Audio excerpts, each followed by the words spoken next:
मेरे पिताजी ठीक तो हो जाएंगे ना? उनके अलावा हम दोनों भाइयों का इस दुनिया में कोई भी नहीं है। देखिए, मैं जानता हूं कि यह घड़ी आपके परिवार के लिए बहुत मुश्किल है, परंतु अभी हम कुछ कह नहीं सकते। ऐसा कहकर डॉक्टर ऑपरेशन थिएटर की ओर चल पड़ा। मोहन और जगदीश का दिल जोर जोर से धड़क रहा था और इसी के साथ ऑपरेशन थिएटर की लाल बत्ती बंद हुई, दरवाजा खुला और डॉक्टर बाहर आए। देखिए, हमने साम दाम दंड भेद सब कुछ करके देख लिया। यह आपके पिता का आखिरी समय है। आप चाहें तो उनसे मिल सकते हैं। दोनों भाइयों का दिल बैठ गया। दोनों जैसे तैसे करके अपने पिता के पास पहुंचे।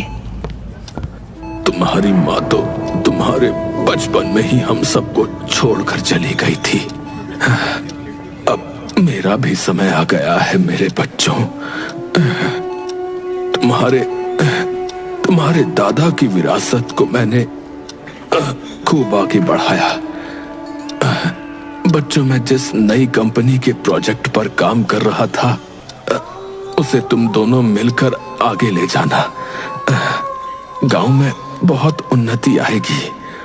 और हाँ, कभी भी एक दूसरे का साथ मत छोड़ना। ऐसा कहकर पिता उन दोनों को प्रॉपर्टी के कागजात देता है। मैंने ये प्रॉपर्टी तुम दोनों में आधी आधी बांट दी है। जगदीश बेटा, तुम बड़े हो, अपने छोटे भाई मोहन का ध्यान रखना बेटा।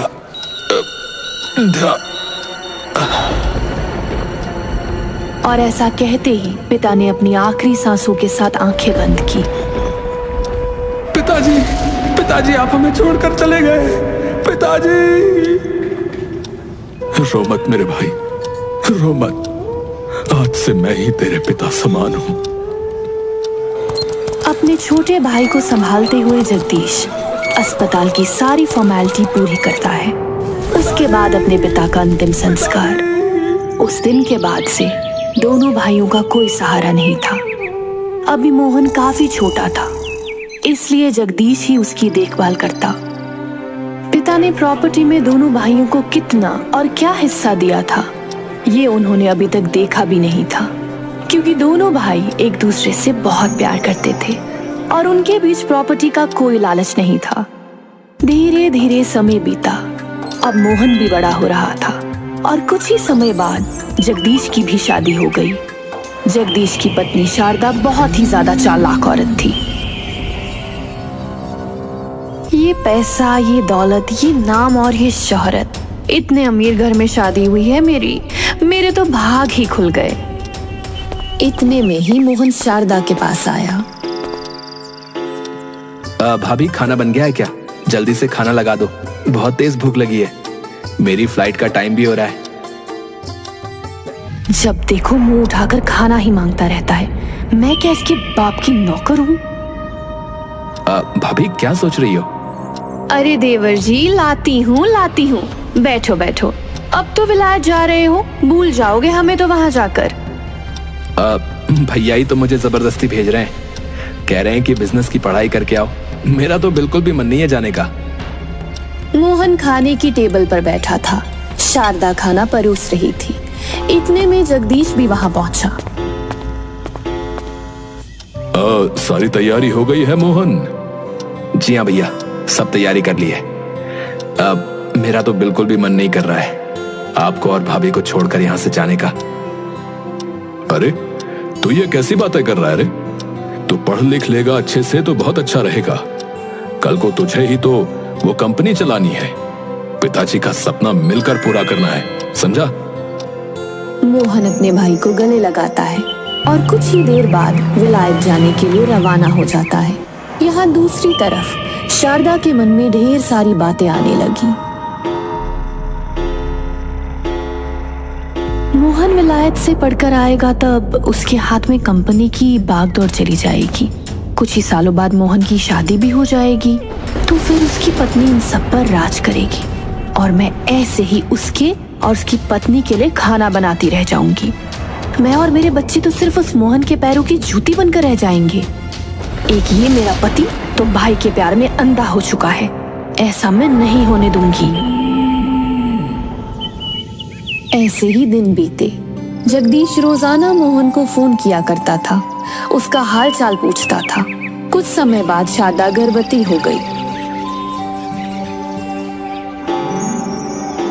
अरे शारदा, आज तुमने मुझे बहुत ही बड़ी खुशखबरी सुनाई है। मैं अभी मोहन को फोन करके बताता हूँ कि वो चाचा बनने वाला है। देखना वो खुशी से पागल ही हो जाएगा।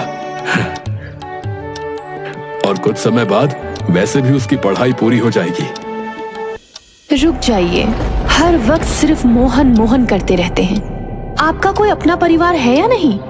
मैं आपकी पत्नी हूँ, कल को आप बाप बन जाओगे। उसकी जिम्मेदारी आपको है या नहीं है? या सिर्फ अपने भाई के पीछे पीछे घूमते रहोगे? ये तुम क्या कह रही हो शारदा? क्या मैं तुम्हारी जिम्मेदारी नहीं उठाता? और वो मेरा भाई है, उसे मैं कैसे छोड़ सकता हूँ? कल को जब उसका परिवार होगा ना अपना, तब वो आपके पैरों में नहीं गिरेगा, बल्कि आपको अपने पैरों की जूती बना लेगा। इस बात को याद रखना। वो एक सांप है, उसे जैसे ही मौका मिलेगा डस लेगा आपको। मेरी बातें आपको बुरी लग रही होंगी ना? लग रहा होगा कि मैं भड़का रही हूँ, लेकिन मैं आपको आईना दिखा रही हूँ। यही सच है। बिल्कुल भी नहीं, मेरा भाई ऐसा नहीं है, समझी?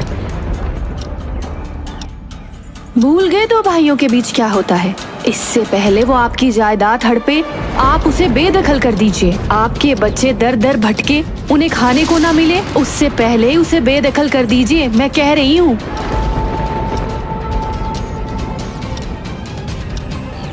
ऐसे ही रोज धीरे धीरे शारदा जगदीश के मन में मोहन के खिलाफ जहर बढ़ती थी, और एक दिन वह कामयाब रही। जगदीश ने मोहन को फोन करना बंद कर दिया। उसके दिमाग पर शारदा की बातों का असर हो गया था। अब वह धीरे धीरे मोहन से नफरत करने लगा। कुछ सालों बाद मोहन अपने घर वापस लौट आया। भैया, भाभी, अरे कहाँ हो आप? मोहन ने देखा कि आंगन में एक बच्चा खेल रहा है। अरे ये बच्चा किसका है? भैया, भाभी, भाभी। आ गए प्यारे देवर जी, ये बच्चा आपके भैया का है। अरे मैं चाचा बन गया? अरे वाह, कितना प्यारा है, बिल्कुल अपने चाचा पर गया है। लेकिन भैया कहाँ है? मैं उनसे बहुत नाराज हूँ। इतनी बड़ी खुशखबरी और उन्होंने मुझे एक फोन तक नहीं किया। ये तो बहुत ही खुशी की बात है। इतने में जगदीश भी वहां पहुंचा। मोहन जगदीश को गले लगाने पहुंच ही रहा था कि इतने में जगदीश ने उसे रोक दिया।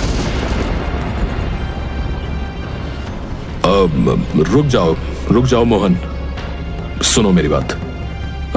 ये घर तुम्हारा नहीं रहा अब। अरे मैं इतने सालों बाद आया हूं भैया, क्या आप मुझसे नाराज हो? बताओ ना, जो आप ऐसी बातें कर रहे हो। देखो, मैंने तुम्हें पिताजी की जायदाद से बेदखल कर दिया है। तुम्हारे हिस्से की सारी जायदाद अब मेरे बेटे अर्जुन के नाम हो गई है। और सुनो, मैं इतना भी निर्दयी नहीं हूं। नदी के पास वाली जो झोपड़ी है वो मैंने तुम्हारे नाम की है। मोहन के दिल पर पहाड़ टूट पड़ा। अरे पर मुझे कुछ समझ में नहीं आ रहा है भैया। ये अचानक से आप क्या कह रहे हैं? और ये सब कैसे, क्या हो गया है? तुम्हें कुछ भी समझने समझाने की जरूरत नहीं है। तुम यहां से निकलोगे या मैं तुम्हें धक्के मारकर निकालूं? मोहन अपना बैग उठाकर वहां से अपनी झोपड़ी की तरफ चला गया। नदी किनारे बैठकर वो बहुत देर तक सोचता रहा। अचानक से भैया को क्या हो गया? मेरे यहां आते ही जायदाद और पैसों की बातें करने लगे। और उनका बेटा अर्जुन, उन्होंने फोन करके मुझे अर्जुन के बारे में बताया भी नहीं। और अब तो उन्होंने मुझे घर से भी निकाल दिया। एक पल में ही मेरे साथ ये सब क्या हो गया? मैं तो बहुत खुश था कि इतने सालों बाद मैं वापस लौटा हूं। अपने परिवार के साथ में ढेर सारा समय बिताऊंगा। लेकिन यहां पहुंचकर तो पता चला कि मेरे परिवार ने मुझे अपनाने से ही इनकार कर दिया है। खैर, आज से यही झोपड़ी है मेरा घर। पर मैं इसमें रहूंगा कैसे? झोपड़ी में ना तो बिजली की सुविधा थी और ना ही खाना बनाने की। पानी के लिए बहती नदी के अलावा कोई और रास्ता नहीं था। अब मोहन गरीब भाई बन चुका था। जीवन गुजारने के लिए उसे कुछ ना कुछ तो करना ही था। वो अपने पिता के दोस्त मुंशी से जाकर मिलता है। मोहन बेटा, मुझे क्षमा करना, मैं तुम्हारी कोई सहायता नहीं कर सकता बेटा। तुम जानते ही हो कि मैं तुम्हारे भाई की ही कंपनी में कार्य करता हूँ। अगर उन्हें पता चला कि मैंने किसी भी तरह से तुम्हारी सहायता की है बेटा, तो वो मुझे निकाल देंगे। अब तुम तो जानते ही हो, मेरी बीवी बच्चे हैं। अगर मैं कमाऊंगा नहीं तो उनका क्या होगा बेटा? मैं समझ सकता हूँ काका। न जाने भैया को क्या हो गया है। मेरे पास थोड़े से भी पैसे नहीं है, वरना मैं शहर जाकर ही कुछ काम कर लेता। चलिए कोई नहीं मुंशी काका, नमस्कार, मैं चलता हूँ। मोहन निराश होकर वापस लौट आया। वापस शहर जाने के लिए भी पैसों की जरूरत थी, लेकिन मोहन की जेब बिल्कुल खाली थी। अब 3 दिन बीत चुके थे, लेकिन मोहन ने कुछ भी नहीं खाया था। उसकी जिंदगी बद से बदतर होती जा रही थी। वो मंदिर के बाहर बैठा था। तभी उसने देखा कि मंदिर के बाहर उसकी भाभी है, जो उसकी तरफ चल कर आ रही है। ये रहा मेरे पति का गरीब भाई, किसी भिखारी जैसी हालत बना रखी है अपनी। ये लो, जाकर 2 समोसे खरीद लेना अपने लिए। मोहन की हालत पर हंसते हुए शारदा वहां से चली गई। मोहन ने देखा कि शारदा उसके मुंह पर 10 रुपए का नोट फेंक कर गई है। मोहन के पास कोई रास्ता नहीं था। मोहन उन पैसों को उठा लेता है और जाकर समोसे खरीद कर खा लेता है। आज मुझे इस 10 रुपए की कीमत समझ में आई है। 3 दिन के बाद मैंने कुछ खाया है। मोहन की आंखें नम हो गईं। मैं तो विदेश गया था बिजनेस की पढ़ाई करने, लेकिन वो पढ़ाई मेरे किसी काम की नहीं। पिताजी ने जिस कंपनी का सपना सजाया था, लगता है मैं उसे पूरा करने में भागीदारी नहीं निभा पाऊंगा।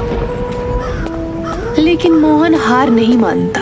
वो अपने हालातों की वजह से बहुत मजबूर था, लेकिन फिर भी वो अपने भाई की कंपनी में जाने का फैसला करता है। इस भिखारी को अंदर किसने आने दिया? जल्दी से इसे यहां से निकालो। लेकिन सर, मेरी बात तो सुनिए।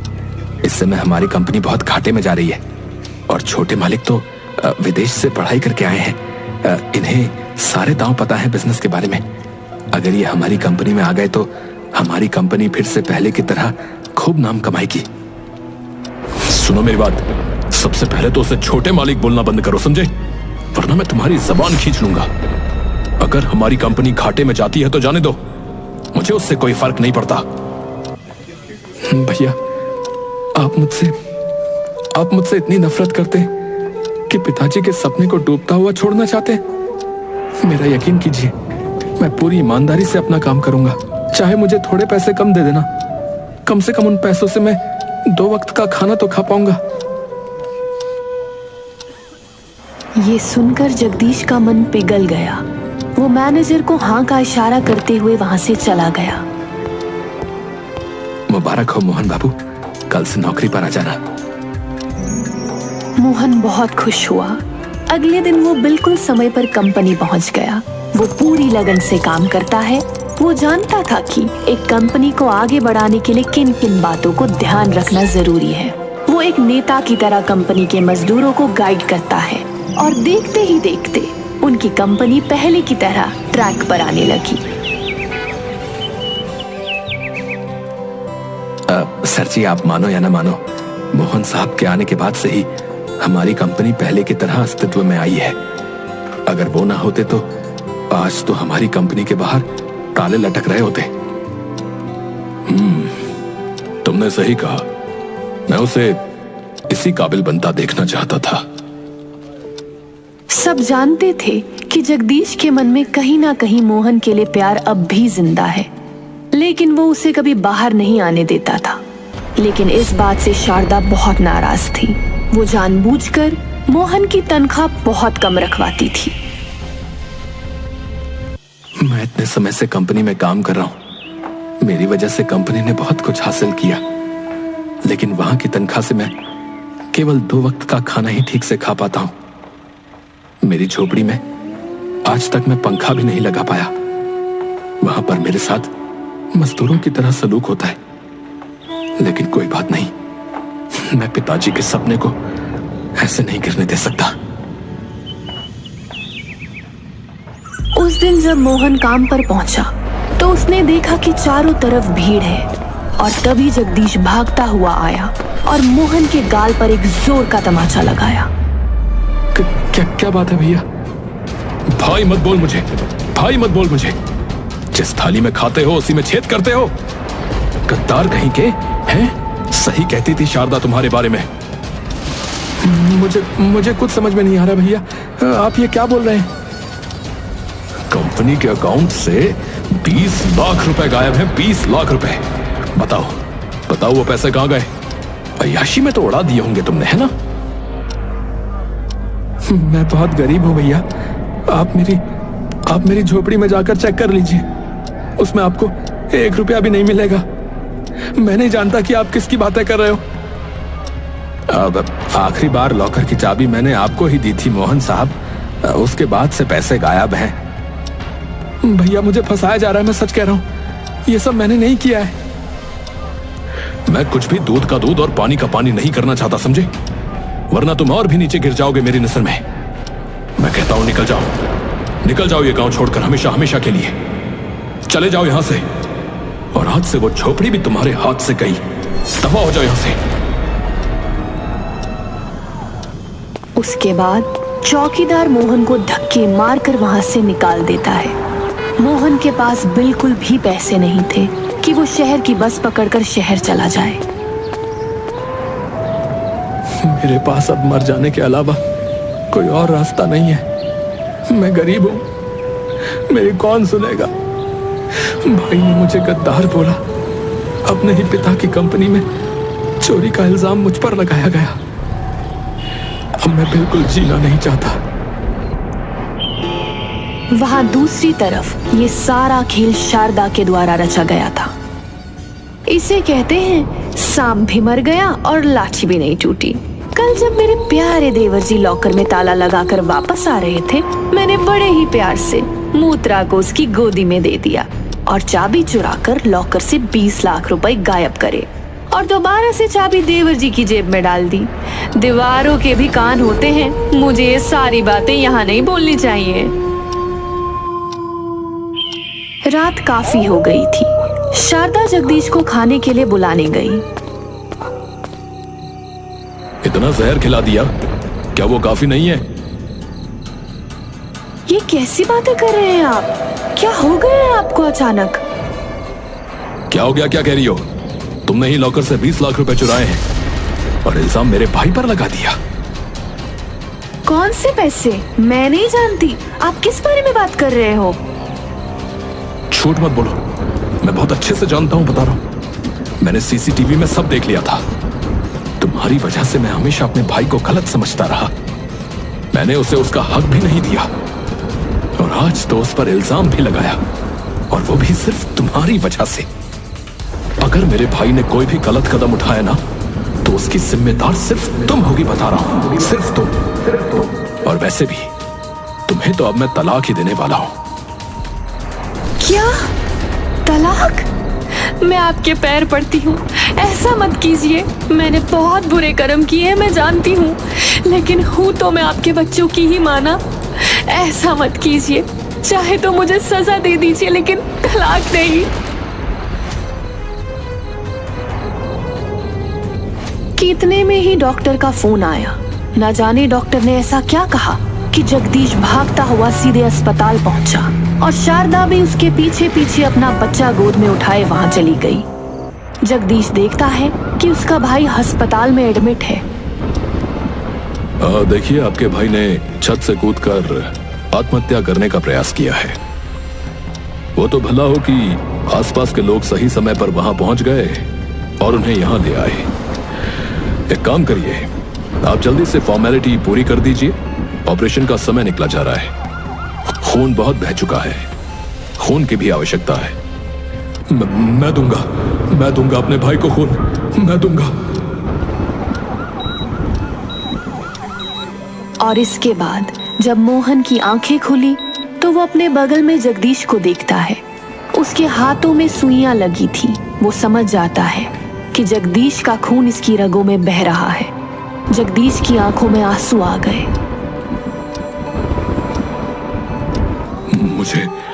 मुझे माफ कर दे मेरे भाई, मुझे माफ कर दे। तेरी भाभी की वजह से मैंने तुझ पर बहुत शक किया रे।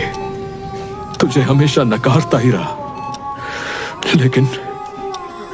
लेकिन अब मैं उसे तलाक दे रहा हूं। तू चिंता मत कर। ऐसा मत कीजिए भैया। जो हुआ वो तो भाग्य का खेल था। भाभी की इसमें कोई गलती नहीं है, पर मेरे खातिर आप ऐसा मत कीजिए। देख रही हो, हैं? देख रही हो ना, जिसके लिए तुमने मेरे मन में इतना जहर भरा, इतना बुरा सलूक जिसके साथ हुआ, वो आज कितनी बड़ी बड़ी बातें कर रहा है। तुम्हारे लिए तुम्हें बचा रहा है वो। मोहन के मुंह से ऐसी बात सुनकर शारदा को अपने किए पर बहुत पछतावा हुआ। कुछ दिनों बाद मोहन की रिकवरी होने लगी, इसलिए अब जगदीश मोहन को घर ले आया था और शारदा भी एक माँ की तरह मोहन की देखभाल करने लगी थी। मुझे लगता है मेरा गरीब भाई बनना बहुत जरूरी था, वरना आज भाभी के रूप में मुझे माँ कैसे मिलती। मेरी इतनी देखभाल कर रही है जैसे कि मैं इनका बेटा हूं। भगवान ने मुझे दूसरा मौका दिया है अपनी गलती सुधारने का, वो मैं कैसे छोड़ सकती थी।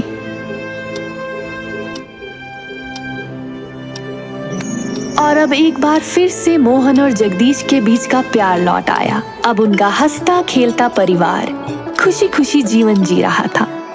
दोनों भाई मिलकर कंपनी का नाम खूब रोशन कर रहे थे और कोई भी अमीर या गरीब भाई नहीं रहा, बल्कि ये बंधन अब और भी ज्यादा गहरा हो गया था।